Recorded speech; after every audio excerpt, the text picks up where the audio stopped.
As you know, I've been back for a couple of days from LA, and I'm flying again on business to New York now for 4 days.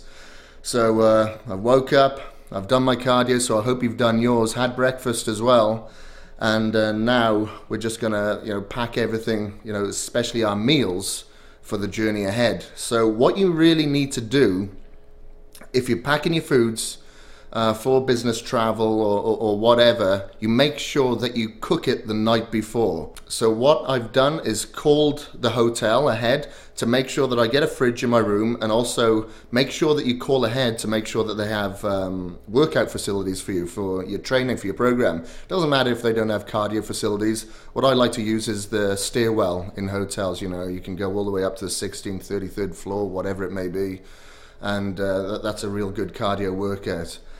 So I'll show you some of the foods that I've got ready to pack. So the foods that you're going to be needing are today's food. So I've got 4 meals there. I've had a meal already. Now the rest are in the freezer. So in here, I've got my chicken and rice all weighed out, prepared, so I don't even have to take a scales with me. So I got a lot of meals here, and my schedule is really tight when I get there. I basically have meetings from, it goes something like this: 8 till 9, 9 till 10, 10 till 11, 12 till 1. Maybe there's a 30-minute break during the day where the guys over there said I can grab a sandwich, but I emailed ahead and said it's not really going to work out like that. I've got to eat every 2 hours, or every 2 to 3 hours. So in these meetings, I hope they don't mind, but I'm going to be eating in front of them. I've got to control my environment, regardless if I'm in meetings with strangers or whatever. So I just hope they get used to that.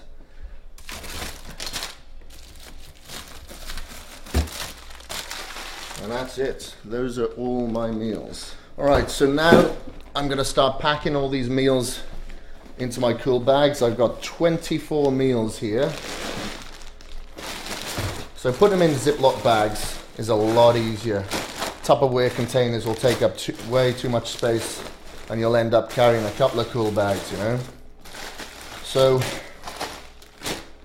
what you've got to make sure is that you don't give in to peer pressure. I'm going to be meeting with a lot of people I've never met before, a lot of high-profile people I expect, and that peer pressure will be to go out and eat with them, kind of mingle, and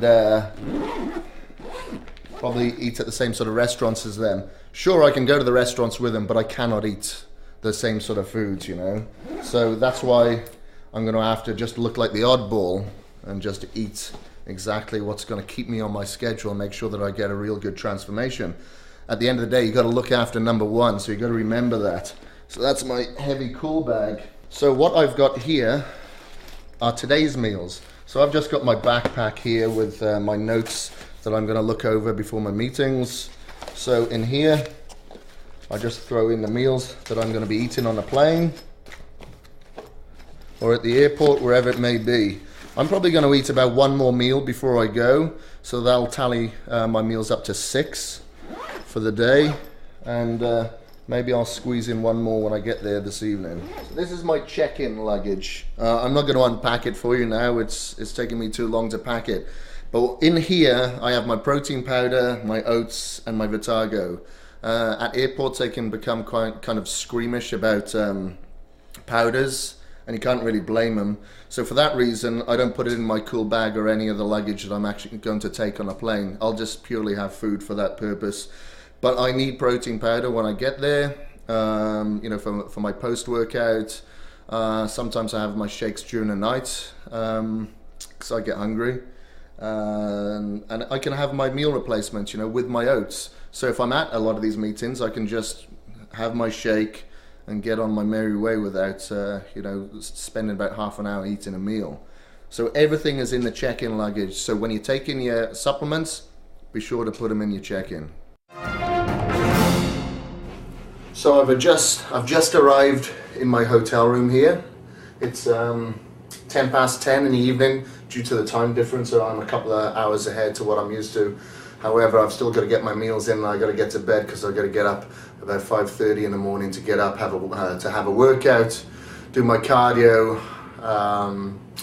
have breakfast as well before I start my meetings at basically 8:30. Yeah, I think it's 8:30 is the first one. Tomorrow's going to be a harsh day. And if needed, if I really can't get in a meal, then I've got my shaker bottle and I've got my protein powder, and the camera's sitting on the oats there, so I won't move that.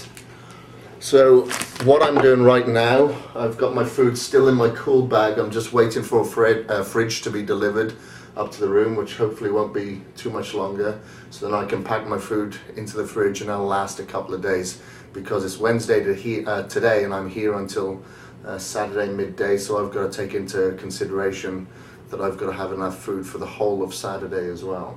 That's it. I'll just get my meal down me. Hopefully the fridge will come soon. That's Betty Boys.